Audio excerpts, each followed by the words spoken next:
Hello and welcome to episode 3 of Who Ordered the Pie. Christopher here again, ready to drop the needle on a brand new topic.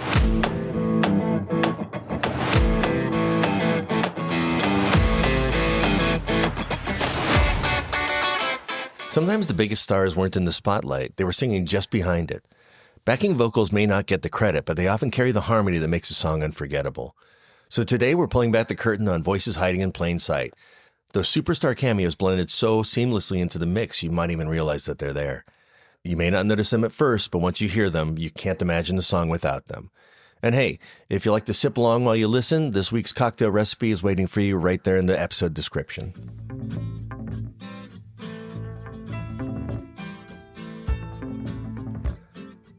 It was one of the defining songs of the 1970s. Carly Simon's You're So Vain. You walked into the party. Released in late 1972, it shot to number 1 on the Billboard Hot 100, stayed there for 3 weeks, and turned Simon into one of the decade's most intriguing new voices. Part of its magic was the irresistible mystery. Who was she singing about? Warren Beatty, James Taylor, David Bowie? Everybody had a guess. But listen closer. That harmony voice in the chorus isn't a mystery man at all. It's Mick Jagger. You're so vain. You probably think this song is about you. You can hear him almost sneer the word vain, cutting through Carly's smoother delivery. Carly later recalled, he happened to call when we were recording, and I said, why don't you come down and sing on this? His cameo turned an already sharp track into an anthem, one that's still echoing through pop culture 50 years later.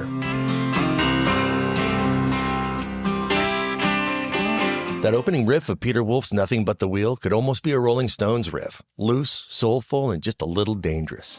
Well, I'm past the boulevard, out here underneath the stars. Before this track, Peter Wolf had been known as the lead singer of the J. Geils Band, and this song came from his first solo album after leaving the group. And holding on to nothing but the wheel.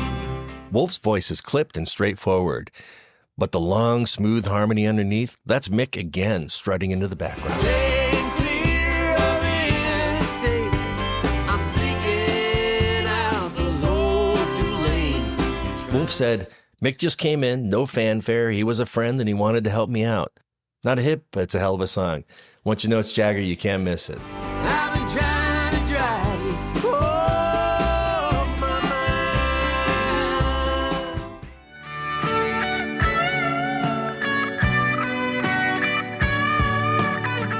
By 1972, Mott the Hoople were on the verge of breaking up. They'd made 4 albums, earned critical respect, but no real hits, and their label was ready to move on from them. Just as the band was about to call it quits, David Bowie, already riding high from Ziggy Stardust, stepped in. He offered them a song he had just written, All the Young Dudes. A bit of rap all night about his suicide. I'd kick it in the head when he was 25. At first listen, it's Ian Hunter leading the charge, but tucked behind him, adding the theatrical edge, is Bowie himself. The young dude. Hey, dude! Carry the news. Where are you? Stand up. His glam phrasing gave the chorus its shimmer. I want to hear you. Carry the news. I want to see. Hunter later said he came in like a guardian angel and handed us this song and basically saved the band.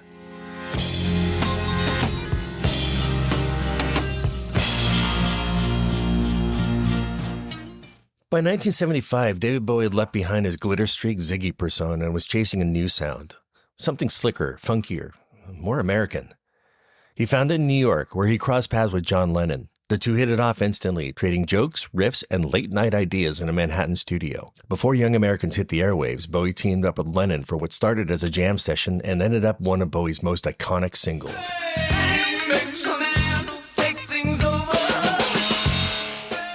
Out of that session came Fame, a sharp, funky takedown of celebrity life. The brain is just the flame, the bunch of just to keep you in. Say. Lennon co-wrote the song, played rhythm guitar, and added those sly, echoing Fame responses behind Bowie's lead. Fame, what you get is no tomorrow. Fame, what you need. His voice gave the track its bite, playful, knowing, and unmistakably Lennon. It became Bowie's first U.S. #1 hit and the perfect bridge between his glam rock past and his new soul sound. After Fame, Bowie wasn't done experimenting with soul. He called it his plastic soul period, and the title track from Young Americans was its shimmering masterpiece.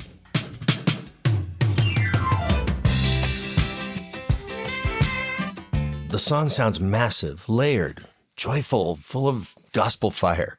And that's no accident.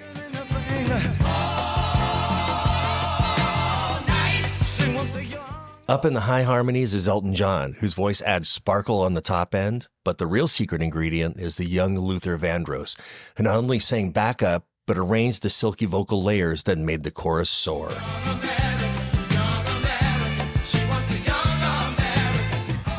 Luther later said it was the beginning of me being a background singer. Bowie gave me my first real chance. That chance launched him onto the road to superstardom and gave Young Americans that warmth that turned Bowie's cool experiment into a timeless groove.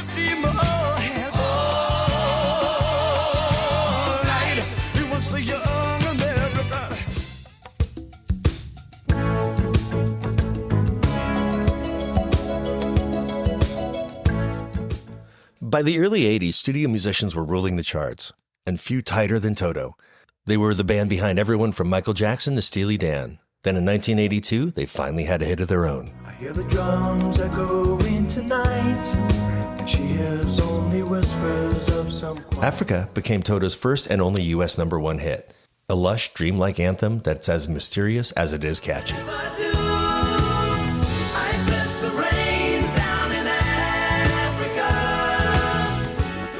That giant chorus wasn't just Toto. Hidden in the mix were two Eagles, Don Henley and Timothy B. Schmit.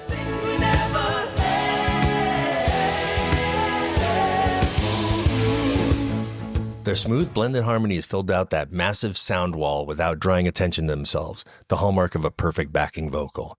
Keyboardist David Page once laughed, "We had half the industry singing on that chorus. Don and Tim just blended right in. And that's why it works. It feels effortless, even though it's anything but."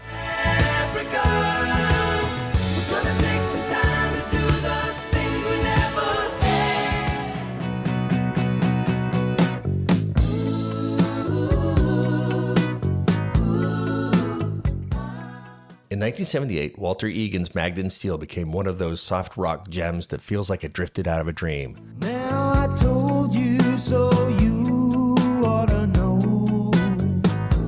Climbed to number 8 on the Billboard Hot 100 and turned Egan into a one-hit wonder in the best possible way. Maybe that's because it came straight out of one of rock's most tangled love triangles. That ethereal harmony gliding in the chorus? No other than Stevie Nicks.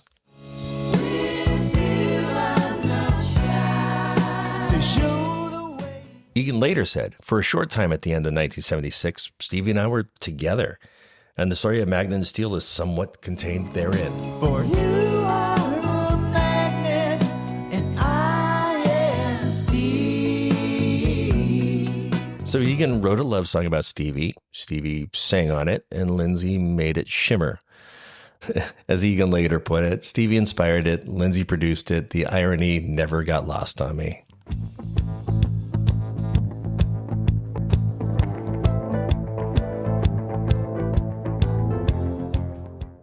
A year later, the Fleetwood Mac magic struck again, this time with a folk singer from the 1960s trying to find his way back into the charts. Have all the flowers gone, long time passing.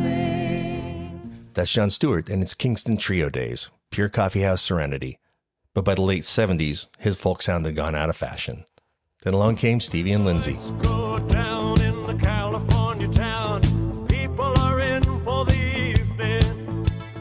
With Stevie's unmistakable harmonies and Lindsey's polished production, Gold climbed to the Billboard Top 5, the biggest hit of Stewart's career. Driving over Canyon, singing to my soul. There's people out there turning music into gold. The song sounded like a lost Fleetwood Mac track. Perfect example of how the right voices can transform not just a song, but an artist's fate. Driving over Canyon, singing to my soul. There's people out there turning music into gold.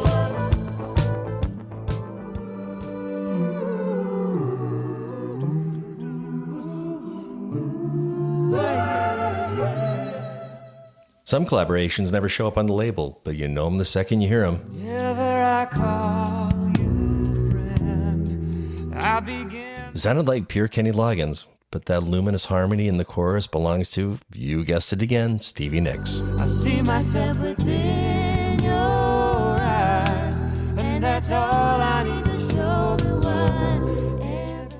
The two recorded it during a creative overlap. Rumors for her, solo stardom for him. Loggins later said, I thought Stevie's voice made it really sore. And it did. She gave it that celestial thing that only she can do. In every moment there's a reason to carry on. Sweet love. Because of label politics, she couldn't be credited. But her voice became one of the song's defining textures, turning a simple pop duet into something timeless. Showing us a heavenly light. I've never seen such a beautiful sight. See love. Nobody but about me.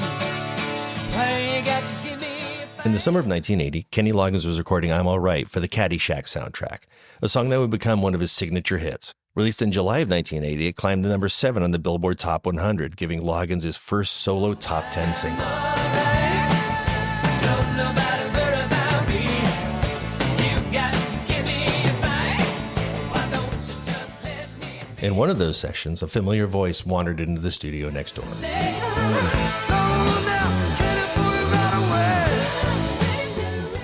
Those bombastic shouts you're hearing in the background? Not Loggins at all. That's Eddie Money.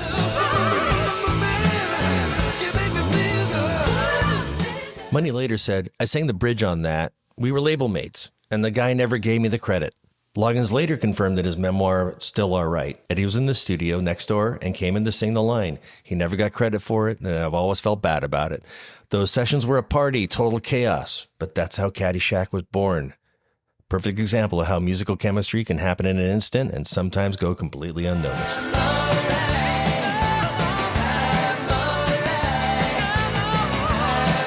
All right, well, every song deserves a sip, so let's move the music to the bar. This week's drink celebrates the voices that blend in beautifully in the background. We call it the Harmony Highball. In a highball glass, add 2 ounces of blended scotch and top it off with ginger beer, then garnish with a lemon twist. Like a perfect harmony, it's simple but balanced. The scotch gives it depth, the ginger ale adds sparkle, and together they create something greater than the sum of their parts. So next time you sing along with these classics, remember, sometimes the superstars aren't in front of the mic at all. They were right behind it, shaping a hit without ever taking center stage. Next time we'll move the voices to the instruments and talk about the guitar heroes who slipped into the songs we didn't know that they played on. Here's the loud riffs, quiet sips, and the stories in between. Take care.